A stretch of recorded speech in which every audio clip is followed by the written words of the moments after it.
日子。青儿，停下！剑魂，出！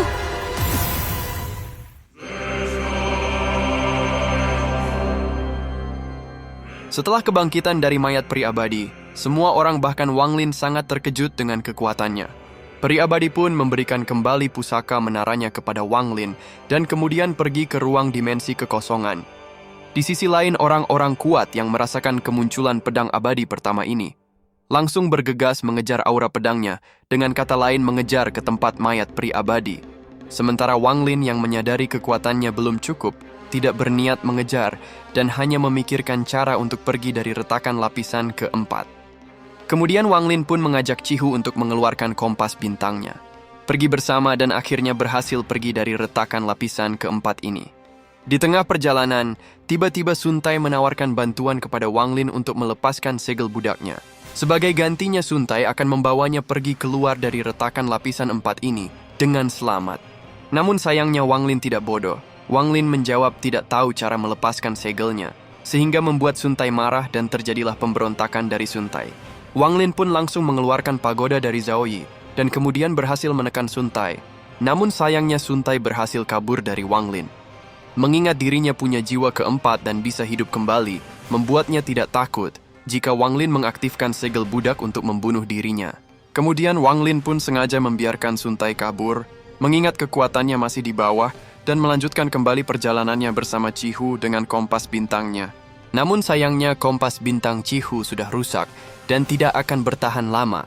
Karena itulah Wang Lin pun memanfaatkan kesempatan ini untuk menunjukkan kemampuannya memperbaiki kompas bintangnya. Namun setelah diperbaiki, Wang Lin meminta Cihu untuk memberikan kompas bintangnya kepada dirinya. Awalnya Cihu menolak permintaan Wang Lin.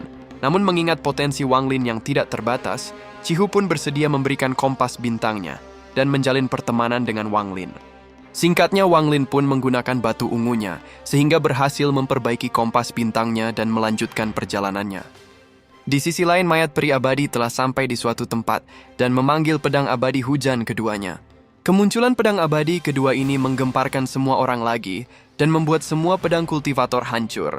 Di kekacauan ini muncullah ribuan pedang surgawi dari seluruh alam abadi, menuju ke arah pedang abadi hujan kedua yang dikeluarkan mayat peri abadi. Semua orang termasuk Wang Lin mengikuti arah pedang surgawi itu, dan sampai di tempat peri mayat abadi berada. Di sana Wang Lin melihat 2 naga emas, di mana itu adalah wujud dari pedang abadi 1 dan pedang abadi 2 yang dibentuk oleh mayat peri abadi.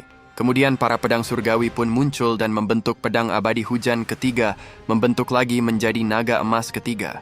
Mayat peri abadi berusaha lagi membentuk pedang abadi hujan keempat. Namun sayangnya tiba-tiba ada orang kuat yang menyerang dirinya. Dan orang itu adalah Lin Tianhu dari Sakte Pedang Daluo. Demi mendapatkan pedang abadi, Lin Tianhu dengan percaya diri menyerang mayat peri abadi.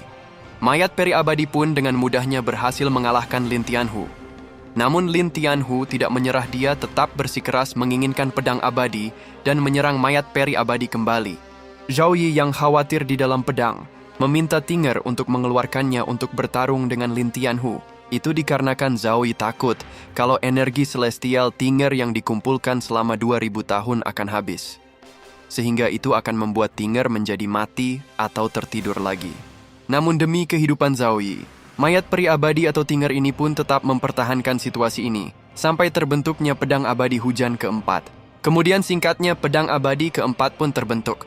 Mayat peri abadi pun mengeluarkan semua roh pedang abadi dan memberikannya kepada Zhao Yi, sehingga menjadikan Zhao Yi menjadi kaisar pedang dan hidup kembali.